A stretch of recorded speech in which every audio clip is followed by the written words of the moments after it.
This Shopify e-commerce store in Canada gains 2,050 new customers every month organically without ads. They do also run ads, but I'm not including that information in this video. Before working with Overflow Cafe, they had an unoptimized Shopify website and they were overspending on paid ads. They wanted help with their SEO. We started with a consultation, which you're about to see, and after that, we started by fixing up their website. Then we started our ongoing SEO work, which includes over 200 SEO-related tasks. Today, the client's website shows up everywhere. They generate consistent revenue from Google, Bing, Maps, social media, ChatGPT, AI Overview, and all the other major AI platforms, while at the same time dramatically decreasing their spending on paid ads. The key results: 2,050 new customers every month without ads, more than 37,000 top-ranking keywords, more than 80,000 monthly website visitors, and a 5,200% increase in AI visibility. In this video, you'll see the consultation we did for the client before we started working, the problems we found, and the SEO strategy we proposed to help them achieve their revenue goals. My team and I have been doing SEO since 1995. We don't work with startups anymore, but if you're an established, growing business, please visit my website link in the video description for a 90-day free trial. Let's jump right into the initial video consultation now. You asked about Candy Funhouse, a well-established Canadian company, and it's a Shopify store. So I'll just do a short video consult for you, and hopefully this will help to move you forward. Okay. With a website like this that sells a lot of brands that you can find in the store, there is a little bit of difficulty. Now, I know that for example, you can walk into any store and get a Reese's brand or a Cadbury brand, not necessarily these specific products, but definitely the brand. And so you're competing against the brand name, you're competing against the retailers. And so you have to be really specific with how you optimize each and every single one of the product pages. This is slightly different from other Shopify stores where you really would focus more so on the category pages, and then the product pages would end up ranking really well naturally, just organically. Okay, so the very first thing, before I hit record on this video when I was doing my research, there's a pop-up that shows up the first time you visit the website, and it asks you for your shipping area. The first thing you're going to want to do is disable that completely, because I didn't realize that you had to select a shipping area in order to get rid of that pop-up. So I would just totally get rid of that. I bet once they get rid of that, their conversion rate is actually going to go up significantly. The next thing is the top menu is not 100% apparent. I mean, it is obviously right here, but it's typically these days people want to see the menu. It should have more items. There should be more menu items, and the menu should be more apparent. So that could be moving it, maybe even under the search bar, so centered maybe, and making the font a little bit bigger. You might as well add in frequently asked questions and contact us. If you know that some of the business owners aren't willing to do that, but just when your menu is too many, or in this case, too few items, it also throws off conversions. It makes the website seem incomplete. And oftentimes people won't even scroll down if they don't see a menu.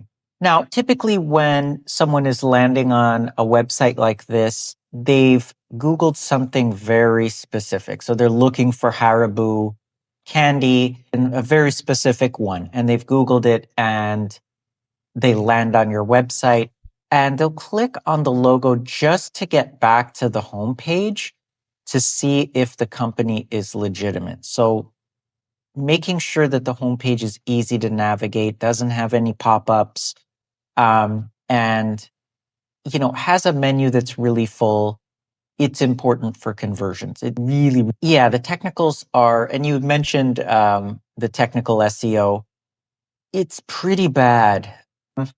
I'm wondering if this can be fixed with a better Shopify theme. Sometimes that'll fix 80 or 90% of this.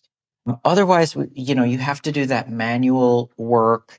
This performance score is really bad. Accessibility is okay. Best practices definitely needs to be, 80 or above. So this isn't horrendous. And, the website is obviously doing extremely well in search. They've got a higher authority score than most of their competitors. Organic search traffic is phenomenal. You're talking about 100,000 visitors a month just from Google search.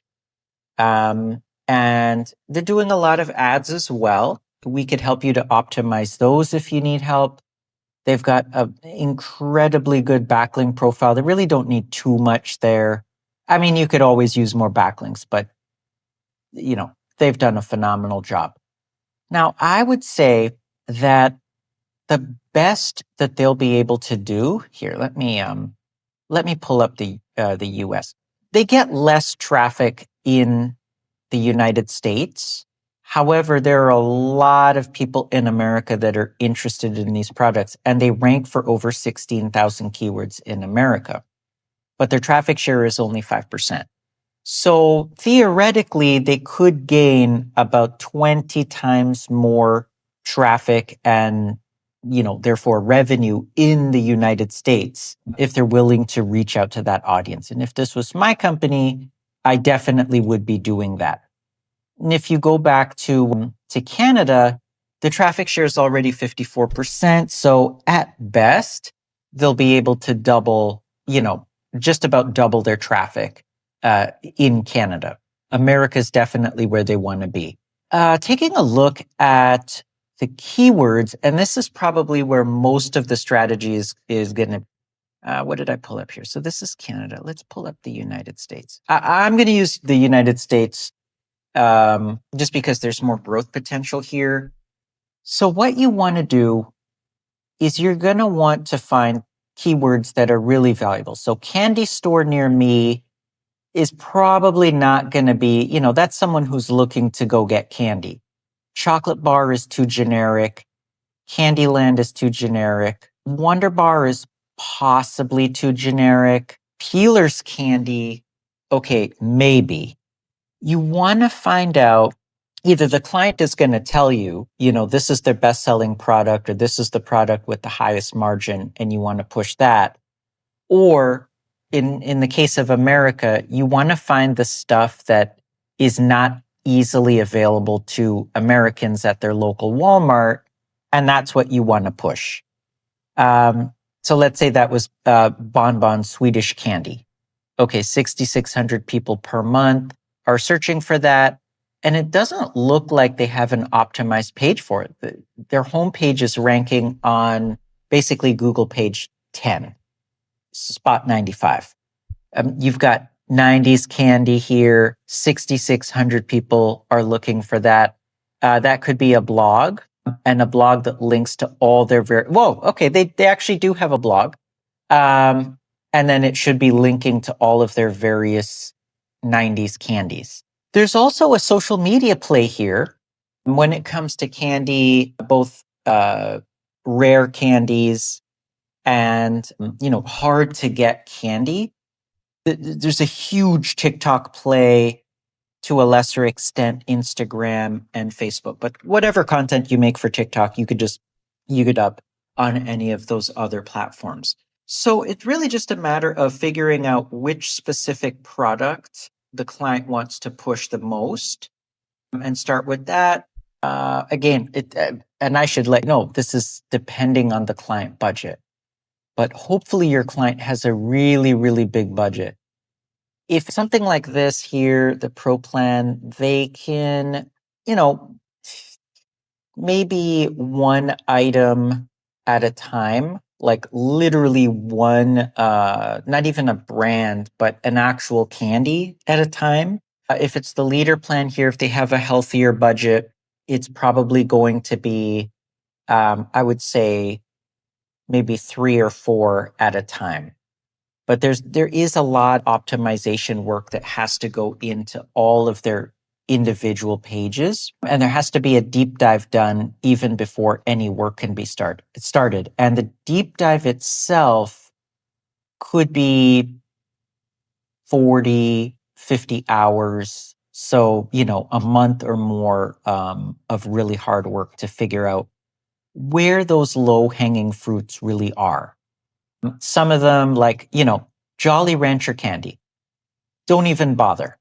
And it's a blog anyways. They have a blog ranking for it, but you don't want to bother with that. It's so generic. Now, on the other hand, if it was a very specific Jolly Rancher candy that's only available online, you want to go after that for sure. By the way, take a look at their keyword cannibalization. So they have, it looks like is it a knowledge panel here? Okay, so yeah. So they have a knowledge panel, 2 knowledge rancher candy.